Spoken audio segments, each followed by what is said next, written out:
Kompanija Legal Advice iz Novog Sada uz podršku svojih prijatelja CDS Bečej, Žitobačke Beohemije, Victoria Oil uljare, kompanija Carnex iz Vrbasa, Pik Bečej Flore iz Bečeja, Agrounije iz Inđije, Sunoka iz Vrbasa i Arome Futog, Društvu za pomoć mentalno nedovoljno razvijenim osobama Plava ptica iz Kule i restoranu Ekonomsko-trgovinske škole u Kuli i ove godine su uručili značajne donacije u vidu određene količine hemijskih sredstava i prehrambenih proizvoda. Predstavnike kompanija pozdravili su predsjednik opštine Kula Damjan Miljanić, VD direktor Plave ptice Ivana Zazuljak-Papuga, odbornik Skupštine opštine Kula Vladimir Đurović, kao i korisnici smeštaja. Donatori su najpre posjetili prostorije udruženja u Lenjinovoj ulici, gde su porazgovarali sa prisutnim korisnicima, potom su se uputili u jedan od smeštajnih kapaciteta za korisnike, gde su imali priliku da vide kuhinju u kojoj se pripremaju jela za korisnike, ali i prostorije u kojima oni borave. Na posledku obišli su i restoran Ekonomsko-trgovinske škole, u kojem se priprema hrana, ali u kojem učenici obavljaju praksu. Petar Pješčić iz firme Legal Advice, koja već 4. godinu za redom učestvuje u akciji Plavoj ptici uz pomoć prijatelja Velikog srca, poklanja proizvode koji im itekako znače, zahvalio se svim novim i starim donatorima i istakao da se nada da će se ovo nastaviti kao jedna tradicija. Pa mi smo suštinski mala firma i veoma mlada i imamo puno prijatelja koji su velikog srca i koji su se trudili da i ovaj put učestvuju u akciji, evo već 4. godina za redom i poklone Plavoj ptici proizvode iz svog asortimana. Ja bih se zahvalio svim starim donatorima Beohemiji, Žitobačkoj, Victoria Oilu, kao i onima novima koji su od ove godine zajedno sa nama, Sunoku, Pik Bečeju, Flori, Agrouni, Aromi Futog i poželeo da ovo nastavi kao jedna tradicija koja će se nastaviti u narednim godinama, a u kojoj ćemo dobijati sve više prijatelja koji će izlaziti u susret Plavoj ptici. Po rečima predsjednika opštine Kula, briga uspešnog privrednika iz Kule, koji svake godine organizuje ovakve donacije i pokazuje pažnju prema svojoj opštini, izuzetno je značajna ljudima u ovim ustanovama. Više od toga je značajno da briga jednog uspešnog privrednika, čoveka iz Kule, Petra Pješčića, iz godine u godine on organizuje donaciju i na kraju krajeva svoje firme, ali i partnerskih firmi, tako da je to ove godine nekoliko velikih i uspešnih firmi koje i posluju na teritoriji opštine Kule. Pre svega na njegov poziv su odgovorile i uključile se u tu akciju donacija i hemijskih sredstava, deterđenata, ali i najvećem delu hrane, Plavoj ptici i o ekonomskoj školi, odnosno restoranu ovdje u ekonomskoj školi. Jedan lep gest, značajan i u onom ekonomskom smislu, vredna je donacija u pitanju, ali još značajnije ovako jedna pažnja koju pokazuju ove firme i koju pokazuje i lično sam Petar prema svojoj opštini i prema ustanovama kojima je ta pomoć najpotrebnija, posebno kada je Plava ptica u pitanju. Direktorka Ekonomsko-trgovinske škole u Kuli Tatjana Vještica istakla je da Ekonomsko-trgovinska škola u Kuli neguje višegodišnju akciju po imenu Solidarna užina, pa se tako za učenike slabijeg materijalnog stanja svakodnevno priprema topla i sveža užina, stoga će im donacija u vidu velike količine namirnica koju su dobili itekako značiti. U našoj školi godinama već postoji lepa tradicija takozvane solidarne užine. To je užina za učenike slabijeg materijalnog stanja. Moje kolege svakoga jutra pripremaju toplu i svežu užinu onim učenicima koji ne mogu da je kupe. Ja zahvaljujem gospodinu Petru Pješčiću i njegovim saradnicima koji nam 2. godinu za redom doniraju veliku količinu namirnica, zahvaljujući čemu mi možemo da podržimo moto užina za sve. Predstavnici kompanija koje su učestvovale u akciji doniranja hrane i hemije istakli su da će uvek rado učestvovati u društvenoj odgovornosti i nastaviti sa ovom praksom i u narednim godinama. Ovog puta smo im poklonili donaciju u vidu hrane. Utisci su onako pomešano osjećanja sa jedne strane i onako velika i sreća što postoji ovako nešto, a sa druge strane ipak izaziva neku dozu saosećanja kada pogledamo prosto i ljude koji imaju drugačije potrebe i drugačije funkcionišu u odnosu na nešto što, da kažem, svi mi ostali ljudi imamo. Beohemija je posvećena ne samo poslovnom uspehu, već i pozitivnom uticaju na društvo u kom poslujemo. Društvena odgovornost je bila i ostala jedan od ključnih principa našeg poslovanja. Mi kao kompanija verujemo da je važan i taj uticaj koji imamo na društvo i ta pomoć koja se pruža onima kojima je ta pomoć i najpotrebnija.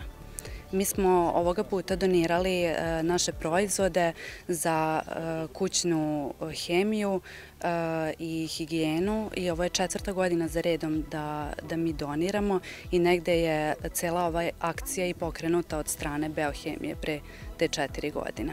Manifestacija stazama Save Jerkova u organizaciji Udruženja Zelena zona opštine Kula ove godine imala je višednevni karakter s obzirom na to da je program trajao 2 dana.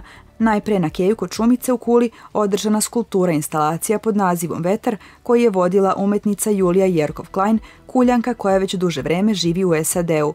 Cilj ove radionice bio je boravak u prirodi, podsticanje kreativnosti dece, međusobno druženje i promocija zdravih stilova života. Drugog dana organizovana je šetnja pod nazivom Stazama Save Jerkova, dužine 9 km sa pauzom kod planinarskog doma gde su organizovani odmor, druženje i aktivnosti za najmlađe učesnike. Prošle godine ćerka Save Jerkova, Julija Jerkov-Klein, putem društvenih mreža se obratila prisutnima, a ove godine lično je prisustvovala manifestaciji, govoreći o ovom događaju, ali i uspomenama na njenog oca i planinarski klub Hajduk, rekla je da joj mnogo znači to što se sećanje održava u životu, jer je planinarenje u Kuli imalo ozbiljnu tradiciju i velike uspehe.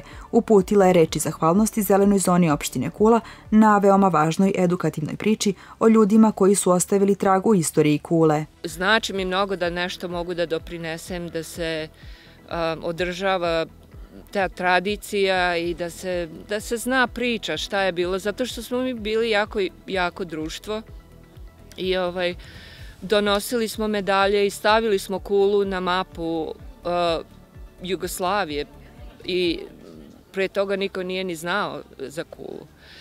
I mnogo mi znači da je zelena zona opštine Kula preduzela na sebe da organizuje i posveti ljudima koji su doprineli, posveti pažnju i da predstavi ljude iz istorije Kule, da svi znaju i ovi mladi koji dolaze ko se žrtvovao za istoriju Kule i ko je doprineo svojim radom.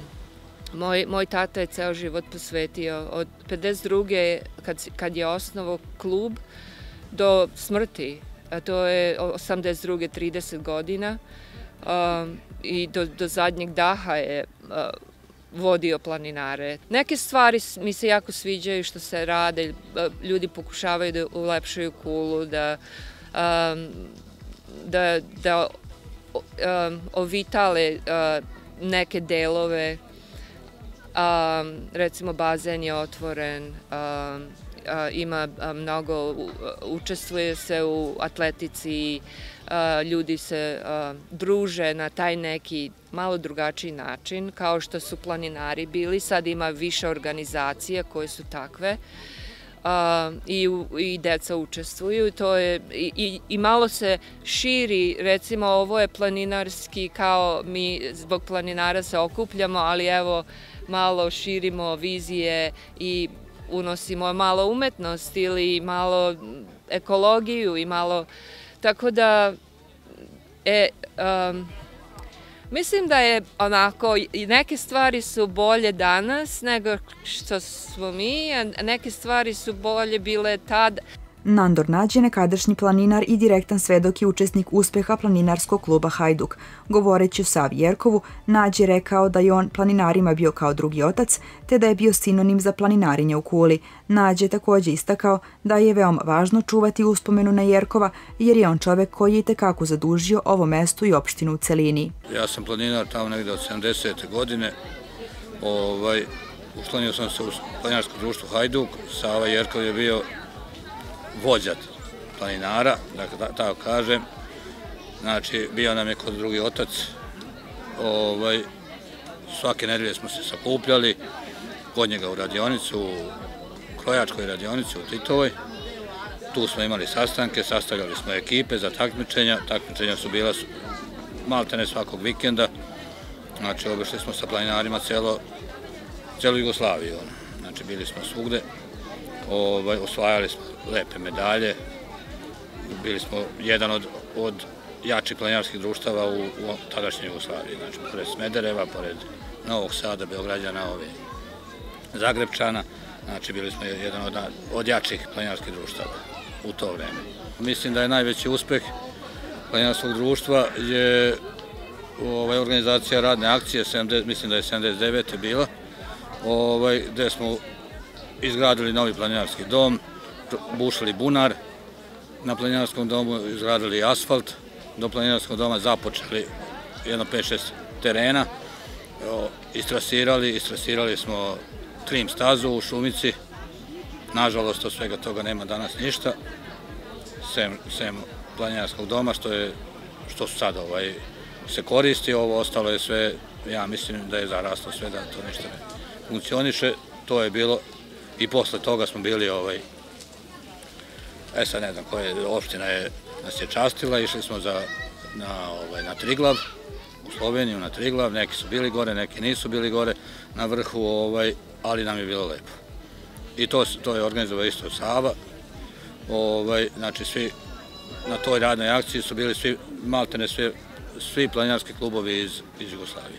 Nemanja Major ispred Zelene zone rekao je da ovogodišnji program ima 2 celine i da je to predložila ćerka Save Jerkova Julija i to se pokazalo kao pun pogodak. Govoreći o narednom periodu, Major je istakao da su u planu akcije pošumljavanja kao i edukativne šetnje i krajem godine završno godišnje okupljanje članova ove organizacije. Odlučili smo da ove godine ceo jedan vikend posvetimo Savi Jerkovu i kunskim planinarima, da to ne bude samo šetnja tradicionalno kao prethodne 2 godine, nego da napravimo ovako jedno druženje na keju za decu koje je predložila njegova ćerka Julija, koja je došla tu u Ameriku i koja je inače i umetnica. Ona je predložila da deca pokažu svoju kreativnost, umetnost, da u ovom lepom okruženju, okruženi prirodom, dobiju inspiraciju, oslikaju svoje radove koji će sutra biti izloženi na akciji Stazama Save Jerkova. Što se tiče naših aktivnosti u narednom periodu, mi planiramo, pošto sad dolazi jesen, da organizujemo akcije pošumljavanja, znači da na određenim prostorima na teritoriji našeg grada posadimo nove sadnice koje se nadam da ćemo uspeti. Znači to neće biti veliki broj sadnica, ali gledat ćemo da uspemo da održimo i da te sadnice opstanu, tako da to su neke od tih aktivnosti i verovatno ćemo napraviti još neku edukativnu šetnju i imamo u planu za kraj godine neku završnju godišnje okupljanje članova. Ipak sad tu dolazi kraj godine, jesenji periode, kažem najpogodnije za neke akcije sadnje i podizanje novih šumskih zasada. Dom kulture u Sivcu proteklog vikenda je ugostio amaterskog glumca iz Kikinde Jovana Čudanova, osvajača nagrada na brojnim festivalima, koji je izveo monodramu Joca Dobošar i kroz duhovitu priču dočarao jezik, običaj i socijalne odnose u vremenima kada su Dobošari bili aktivni i aktuelni. Sivčani su imali priliku da ga upoznaju na Ivanskom cveću, koje je ove godine ulepšao odlomcima iz svoje monodrame i budući da je lepo prihvaćen, rado se odazvao još jednom pozivu. Jocu Dobošara predstavila je direktorka Doma kulture Sivac Vera Golubović, koja je prisutnima rekla nešto više o dobošarskom zanatu koji Čudanov istražuje preko 30 godina. Ovaj zanat je, kako kaže, preteča medija, a dobošari su objavljivali vesti koje su poticale najpre od mesnih organa vlasti i odnosile su se na funkcionisanje zajednice u političkom, ekonomskom, prosvetnom i kulturnom pogledu. Jovan je preko 300 puta nastupio kao dobošar i rado se odazove pozivu kada mu je neko drag, kao što je to slučaj sa kolektivom Doma kulture u Sivcu, gde se osjeća vrlo prijatno, a kako kaže, stalo mu je da mladi čuju nešto više o prošlim vremenima. Pa ja dugo godina izučavam dobošarski zanat. Dobošari su bili institucija i oni su preteča vaša, preteča medija i to je jedan oblik očuvanja tradicije, očuvanja običaja i svega toga. I ilustruju vreme koje, eto, ja sam kroz tu monodramu pokušao da jedan dijapazon vremena pokrijem, da se vidi šta se kad dešavalo i kako je šta bilo. Nastupao sam ja preko 300 puta do sada, koja je sa monodramom, koja je kao dobošar. Eto tako, ja se odozovem kad mi je neko drag, kao kolektiv Doma kulture u Šivcu. Odozovem se i prijetno se osjećam, lepo mi je, a i stalo mi je da vi mladi čujete nešto o prošlim vremenima. Ja sam siguran da vi niste znali šta je dobošar. Ja sam inače Kikinđanin, igrao sam u dečjem pozorištu u Kikindi i tako igrao sam u okviru kulturno-umjetničkog društva u dramskim sekcijama i glumac amater sam samouk. Počeo sam 64. godine i evo do sada. Košarkašima Hajduka iz Kule uručena je vredna donacija u vidu majica za trening trenerki peškira. Donacija je uručena od strane predstavnika kompanije Legal Advice Petra Pješčića i Željka Tijanića, a akciju su podržale i kompanije KVS Srbija i Centar za doradu semena iz Bečeja. Željko Tijanić iz kompanije Legal Advice rekao je da su oni kao kompanija prepoznali rad, trud i zalaganje košarkaškog kolektiva iz Kule, te su u skladu sa tim i uputili ovu donaciju. Također Tijanić je istakao da su oni gospodin Pješčić rodom iz Kule, te da će se vrlo rado, kao i do sada, odazvati mnogim lokalnim inicijativama. Pored kompanije Legal Advice učestvovala je naša kompanija Centar za doradu semena Bečej i kao donator dela opreme učestvovala je firma KVS Srbija iz Bečeja. Oni su donirali peškire, a firma Legal Advice i Centar za doradu semena Bečej su donirali trenerke i majice za košarkaše. Mi smo tu prepoznali potencijal koji u ovom klubu može da raste i da se razvija i shodno tome smo se odazvali njihovom pozivu da doniramo opremu i te neke neophodne stvari koje njima znače, a nama ne predstavljaju preveliki, da kažem, izdatak. Predsjednik Skupštine košarkaškog kluba Hajduk Velibor Mirosavljev zahvalio se u ime kluba na vrednoj donaciji i izrazio je nadu da je ovo početak jedne srdačne i obostrano korisne saradnje. Ova oprema će veoma značiti našem košarkaškom klubu, ali prvenstveno treba da se zahvalim kompaniji Legal Advice, KVS-u i CDS-u na ovako velikodušnoj poklonu i nadam se da će saradnja i u buduće nastaviti. Možete reći šta je od opreme donirano? Donirane su, kao što vidite, trenerke, peškiri i nadmajice. Svečanosti uručenja opreme prisustvovao je odbornik u Skupštini opštine Kula Vladimir Đurović, koji je rekao da je gest gospode Pješčića i Tijanića pravi primjer kako neko ko posjeduje veliki ugled i profesionalnu ostvarenost, a potiče iz ove sredine, pomaže svoju zajednicu i time ostavlja jedan veliki trag, misleći globalno i delujući lokalno. Vrlo vredna donacija našeg prijatelja Petra Pješčića, koji uz pomoć kompanija koje direktno sarađuju sa njim obezbedio nama, košarkaškom klubu Hajduk Kula, trenerke koje su nam bile neophodne da bi svi igrači bili uniformisani. Za lokalnu zajednicu naravno da je bitno da svaki građanin koji se rodio ili koji je odrastao u Kuli osjeti potrebu i čak i kad ode iz Kule da neka pomogne svojoj zajednici. Tako da to kod Petra smo mnogo puta do sada videli i želim samo da mu se ovom prilikom zahvalim. On će nastaviti i dalje u kontinuitetu da pomaže naš sport, našu decu, tako da njegovim primjerom bi trebali svi da se vodimo. Pored ovog događaja, još jedna veoma bitna informacija tiče se košarkaškog kluba Hajduk, a to je imenovanje novog trenera.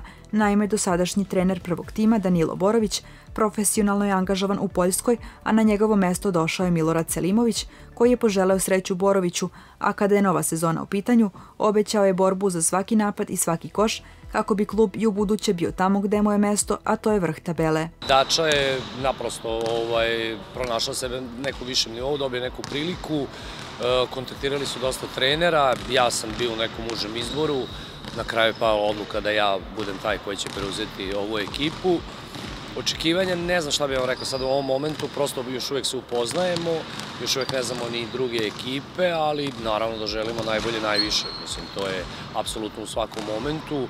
Trudimo se koliko možemo da nadoknadimo jedno vreme, jednostavno prosto nam je potrebno da bi sve to leglo. Zaista prve impresije su više nego korektne, momci se trude, rade, nadam se da će se to nagraditi kroz rezultat. Fudbaleri Hajduka 1912 u 6. kolu Vojvođanske lige Sever u Bajmoku savladali Radnički 1905 sa 2:0. Strelci su bili Slijepčević i Davidović. U narednom kolu Hajduk dočekuje Obilić iz Zmajeva, a na tabeli su drugi sa 13 bodova. Vredno je pomena, pored odlične igre belih, i to da je ekipu iz Kule na gostovanju bodrilo više od 100 navijača.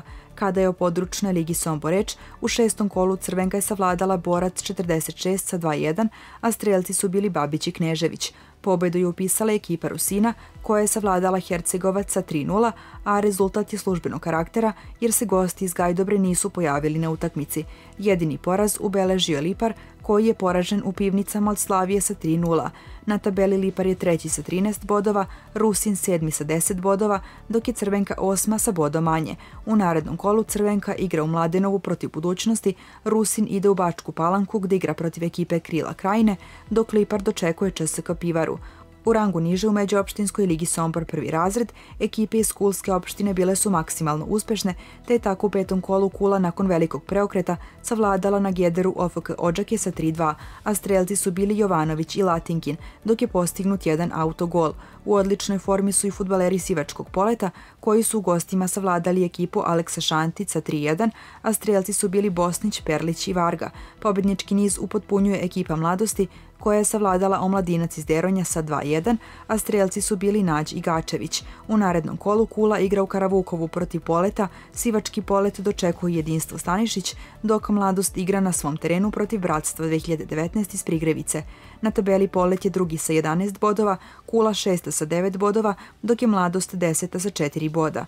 Startovala je rukometna Super B liga u rukometu, a u prvom kolu Crvenka Jafa poražena je u gostima od Novog Beograda sa 30-26. Najefikasniji u redovima Veverica bili su Šveljo i Bošković sa 6 golova.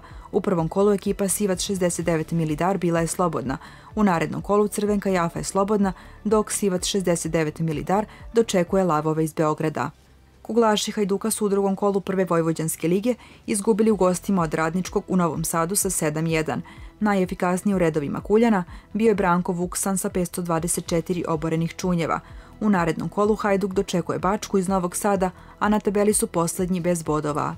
Danas u Kuli sunčano, maksimalna dnevna temperatura 27 stepeni, vlažnost vazduha 41%, vazdušni pritisak 1015 milibara, a duva jugoistočni vetar brzinom od 2 metra u sekundi.